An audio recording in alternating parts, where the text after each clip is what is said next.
In December of 2010, the city of Apatzingán in the coastal state of Michoacán in Mexico awoke to gunfire. For 2 straight days, the city became an open battlefield between the federal forces and a well-organized group, presumably from the local criminal organization, La Familia Michoacana, or the Michoacán family.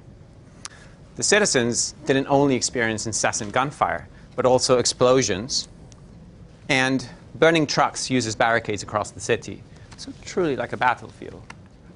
After these 2 days, and during a particularly intense encounter, it was presumed that the leader of La Familia Michoacana, Nazario Moreno, was killed.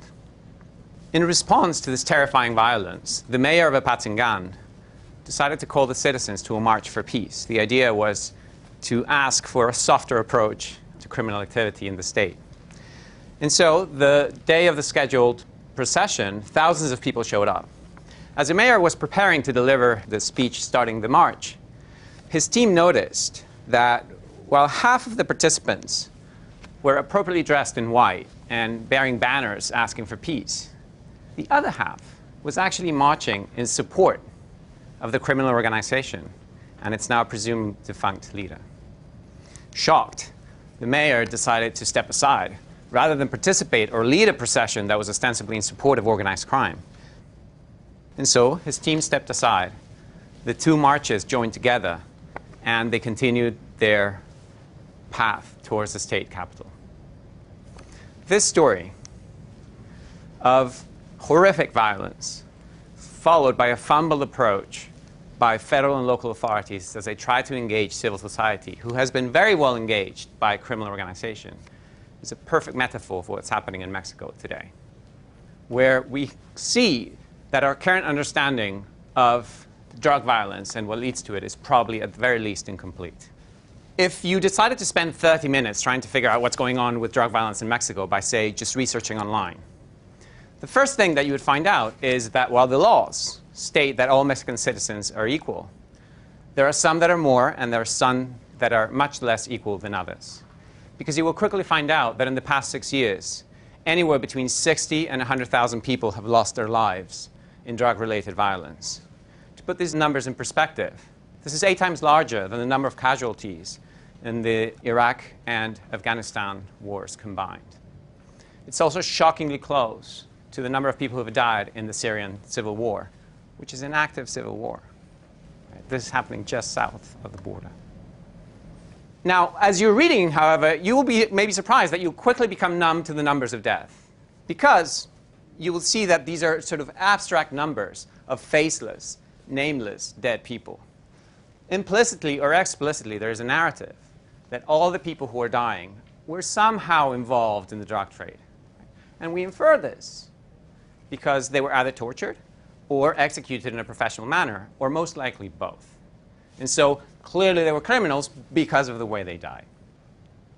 And so the narrative is that somehow these people got what they deserved. They were part of the bad guys. Right?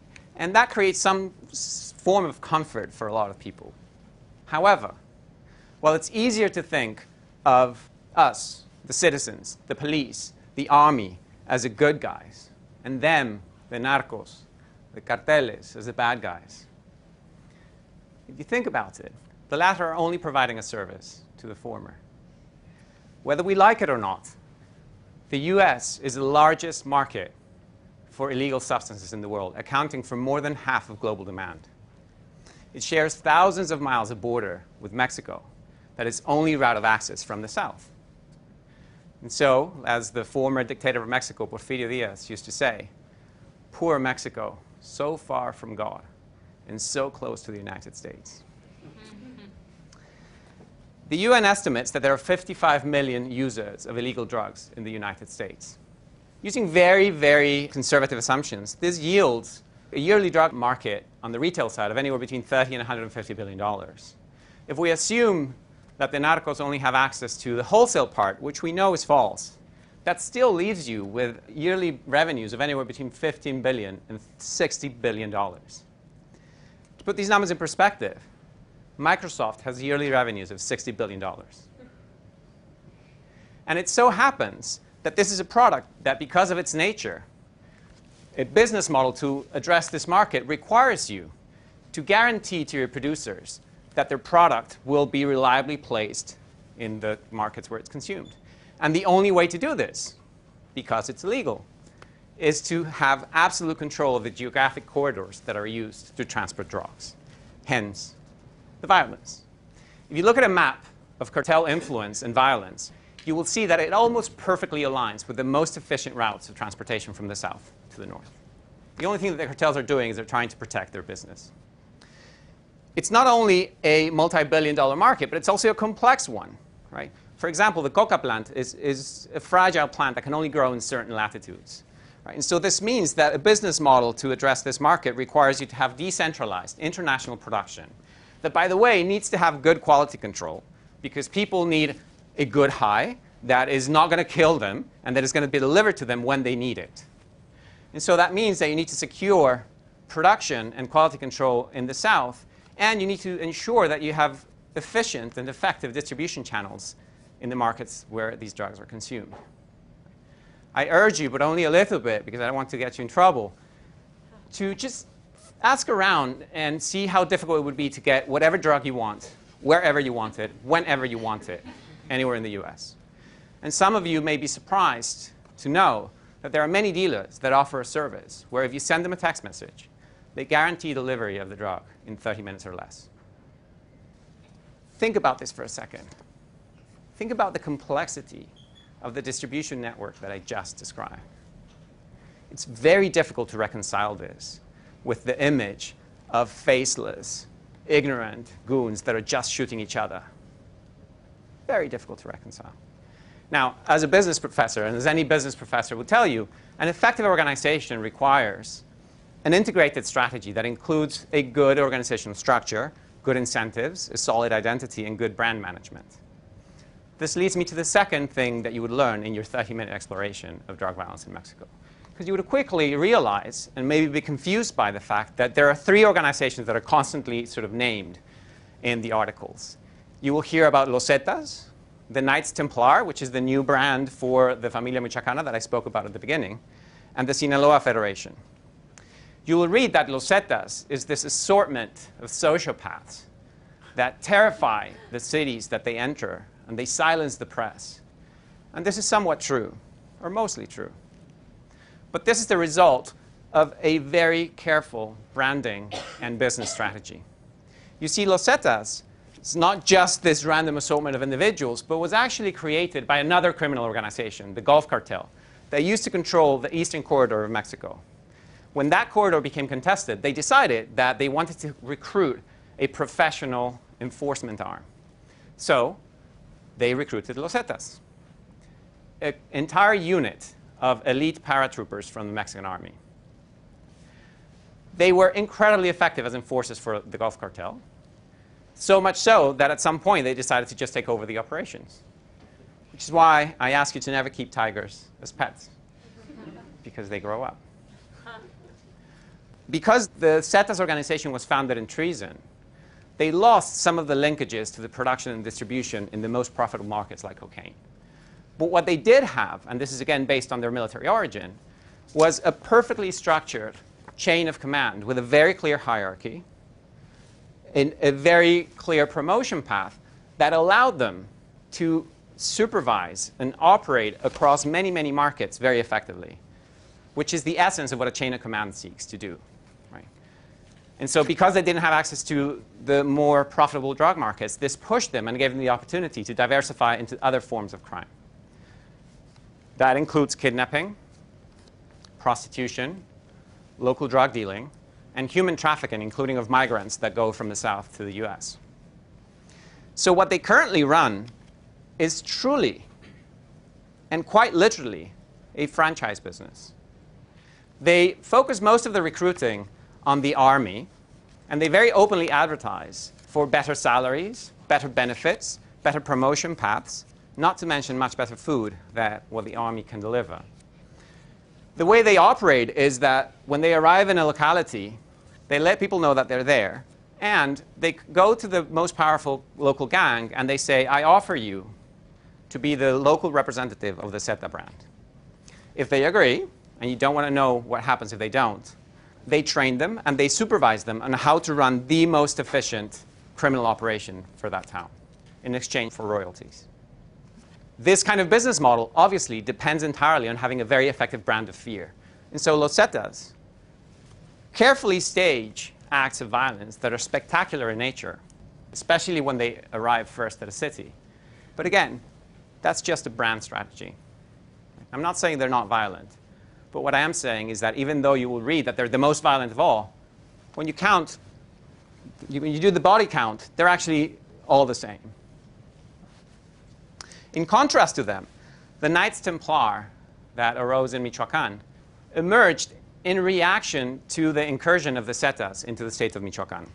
Michoacán is a geographically strategic state because it has one of the largest ports in Mexico, and it has very direct routes to the center of Mexico, which then gives you direct access to the US. The Knights Templar realized very quickly that they couldn't face the Zetas on violence alone. And so they developed a strategy as a social enterprise. They brand themselves as representative of and protecting of the citizens of Michoacán against organized crime. Their brand of social enterprise means that they require a lot of civic engagement.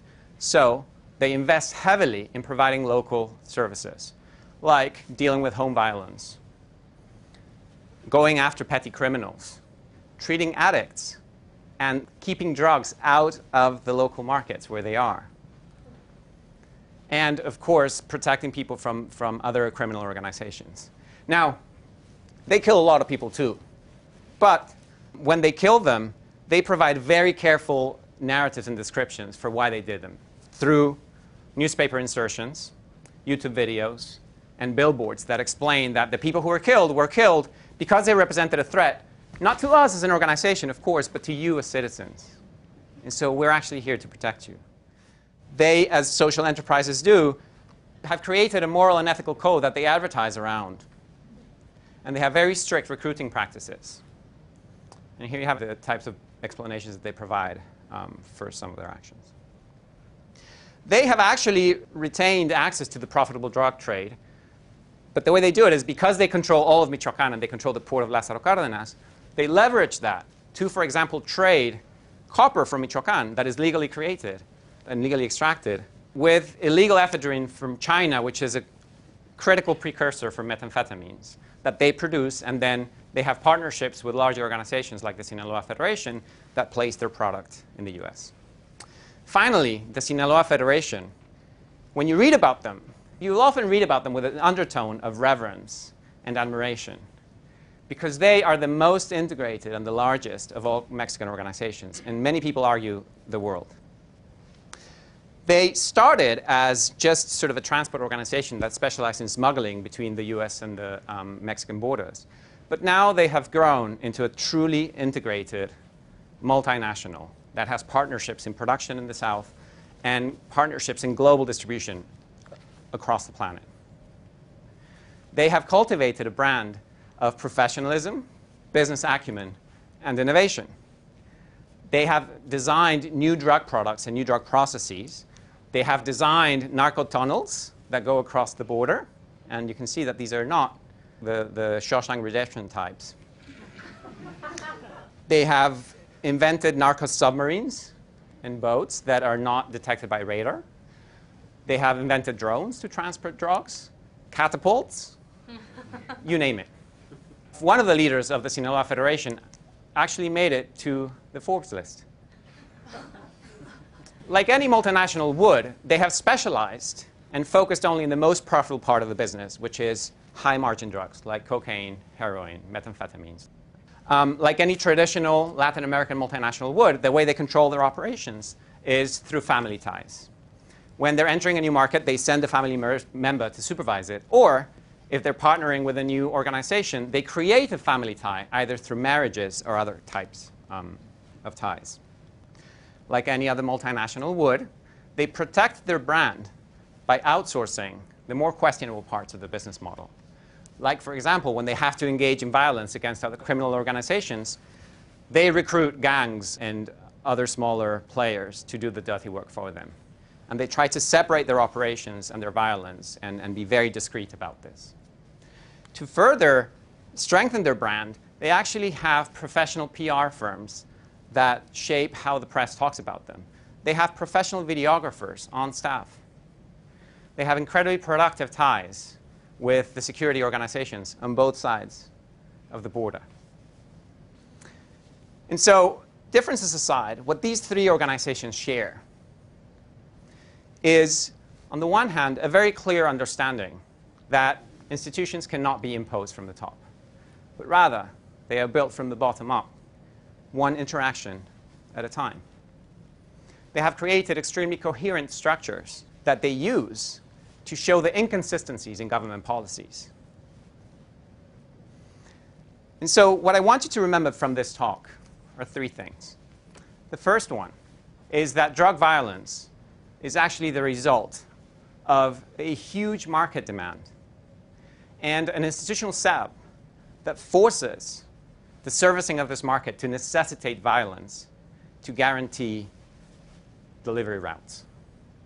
The second thing I want you to remember is that these are sophisticated, coherent organizations that are business organizations, and analyzing them and treating them as such is probably a much more useful approach.